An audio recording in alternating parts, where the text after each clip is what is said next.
திமுக காரனுக்கு என்ன பண்றதுன்னு புரியல. என்னடா அது இப்படி எல்லாம் போராட்டம் பண்றாங்களே, இப்படி எல்லாம் ஆர்ப்பாட்டம் பண்றாங்களே. அன்பு சொந்தங்களே, நமக்கு டாஸ்மார்க்கை பொறுத்தவரை அதில் வரக்கூடிய பணத்தை வச்சு திமுக கார ஆட்சி மட்டும் இல்லைங்க, எலெக்ஷன் நடத்திடுறான். 2024 பாராளுமன்ற தேர்தல் முடிச்சுட்டான். 2026 சட்டமன்ற தேர்தலை வச்சு முடிக்க போறான். சாராய காசிலே வாழ்ந்து கொண்டிருக்கின்றார் ஒரு திமுக கார. வெக்கப்பட வேண்டும் அன்பு சொந்தங்களே. அதை வச்சுதான் பட்ஜெட் போடுறாங்க. வைக்கப்படும். நிறைய பேச வேண்டுங்க ஐயா, நேரம் இல்லை. ஒரே ஒரு விஷயத்தை மட்டும் சொல்லி, காரணம் கோர்ட் நம்ம கொடுத்திருக்கக்கூடிய நேரத்தை மதித்து நாம் அதுக்குள்ள முடிக்கணுங்க ஐயா. 1944 ஒரு பெரிய மாநாடு சேலத்தில் நடந்துச்சுங்க ஐயா. என்ன மாநாடுனாங்க ஐயா? நீதி கட்சியை மீட்டெடுக்கக்கூடிய மாநாடு. நீதி கட்சி ஆட்சியிலிருந்து வெளியே வந்துட்டாங்க, நீதி கட்சியை மீட்டெடுக்க வேண்டும் என்று ஒரு மாநாடு போடுறாங்க 1944. அந்த மாநாடு சேலத்துல கியாபே விஸ்வநாதன் பிள்ளை ஐயா இருக்கிறாங்க, பெரியார் ஐயா இருக்கிறாங்க, அண்ணாதுரை ஐயா இருக்கிறாங்க, சவுந்தரபாண்டிய நாடார் ஐயா இருக்கிறாங்க, நாவலர் சோமசுந்தர பாரதி ஐயா இருக்கிறாங்க, அண்ணல் தங்கோ ஐயா இருக்கிறாங்க, பெரிய தலைவர்கள் இருக்கிறாங்க. மாநாட்டில் எல்லாம் சேர்ந்து ஒரு பேர் வைக்கிறாங்க. புதுசா ஒரு கட்சி ஆரம்பிப்போம், நாம் நீதி கட்சியை மீட்டெடுக்க வேண்டும், புதுசா ஒரு கட்சி ஆரம்பிப்போம். அந்த கட்சிக்கு அவங்க வச்ச பேரு தமிழர் கழகம். அதான் பேர். பெரியார் ஐயா சொல்றார், ஏன்பா தமிழர் கழகம் பேர் வச்சுட்டா நாமெல்லாம் சட்டி தூக்கிட்டு போக வேண்டியதான், திராவிட கழகம் அப்பதான் நாம் அரசியல் பண்ண முடியும். 1944 சேலத்துல மீட்டிங் போட்டு கியாபே விஸ்வநாதன் ஐயா உறுதியா சொல்றாங்க, இது தமிழர் கழகம் என்கின்ற பெயர் வைக்கணும். சவுந்தரபாண்டிய நாடார் ஐயா சொல்றாங்க, தமிழர் கழகம் என்கின்ற பெயர் வைக்கணும். நாவலர் சோமசுந்தர பாரதி ஐயா சொல்றாங்க, தமிழர் கழகம் என்கின்ற பெயர் வைக்கணும். அண்ணல் தங்கோ ஐயா சொல்றாங்க, தமிழர் கழகம் என்கின்ற பெயர் வைக்கணும். இரண்டே பேர் மட்டும்தான் அந்த கூட்டத்தில் பேசுறாங்க. தமிழர் கழகம் என்கின்ற பெயர் வேண்டாம், திராவிடர் கழகம் என்கின்ற பெயர் வைப்போம்.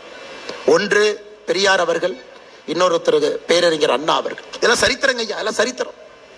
அதனால இவர்களுக்கு வேண்டும் என்றால் திராவிடம் வாங்க, இவங்களுக்கு வேண்டாம் என்றால் தமிழ் என்பார். திமுக இருக்கக்கூடிய ஒரு தலைவனுக்கு சொல்லிக்கொள்ள விரும்புறேன், நீ ரோட்ல அந்த பக்கம் நெல்லு, இந்த பக்கம் நெல்லு, சென்ட்ரல் எல்லாம் லாரி அடிச்சு செத்தே போயிடும். சிஎம் எல்லாம் கூப்பிடுறப்ப திராவிட இனம், ஆனா மொழி சொல்லி கொடுக்கும் பொழுது தமிழர் இனம். இந்த டிராமாவை நாம் பார்த்துக்கிட்டே இருக்கிறோம். அன்பு சொந்தங்களே, இதையெல்லாம் வருகின்ற காலத்தில் நிறைய பேசுவோங்க ஐயா. அதற்கு உங்களுடைய கடுமையான உழைப்பு தேவைப்படுகிறது. இன்னும் 74 லட்சம் கையெழுத்து குறைந்தபட்சம் தேவைப்படுது. 74 லட்சம் கையெழுத்து.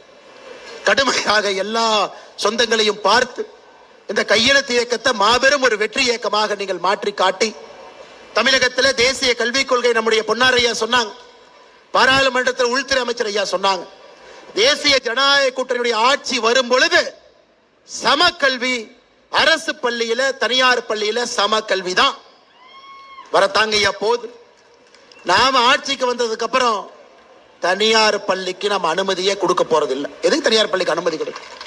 5 லட்சம் 10 லட்சம் காசு வாங்குறக்கா? அரசு பள்ளியை மேம்படுத்தி ஒரு பள்ளியும் PM ஸ்ரீ பள்ளியாக மாற்றி, எப்படி அக்கா தமிழிசை சவுந்தரராஜன் அவர்கள் புதுச்சேரி ஆளுநராக இருந்த பொழுது ஒரே ஒரு கையெழுத்தை போட்டு எல்லா அரசு பள்ளியும் புதுச்சேரியில ஒரே நாளில் CBSE பள்ளியாக மாத்தி காட்டிட்டாங்க. ஒரே கையெழுத்து, ஒரே இரவு, அடுத்த நாள் காலையில புதுச்சேரியினுடைய அரசு பள்ளி எல்லாம் CBSE பள்ளி. அந்த தரத்தை கொடுக்கிறோம், நாமும் அதை செய்வோம். இந்த அற்புதமான பொதுக்கூட்டத்திற்கு வந்திருக்கக்கூடிய எல்லா அன்பு சொந்தங்களுக்கும் பொறுமையாக 4 மணியிலிருந்து அமர்ந்து எல்லா தலைவர்கள் பேசுவதையும் கேட்டு அமைதியாக நீங்கள் இல்லம் திரும்பணும், பாதுகாப்பா இல்லம் திரும்பணும், கடினமாக உழைக்கணும். தேசிய கல்விக் கொள்கையை பட்டி தொட்டி எல்லாம் நீங்க எடுத்துட்டு போகணும். இன்னும் 74 லட்சம் குறைந்தபட்ச கையெழுத்தை நீங்க வாங்கணும்.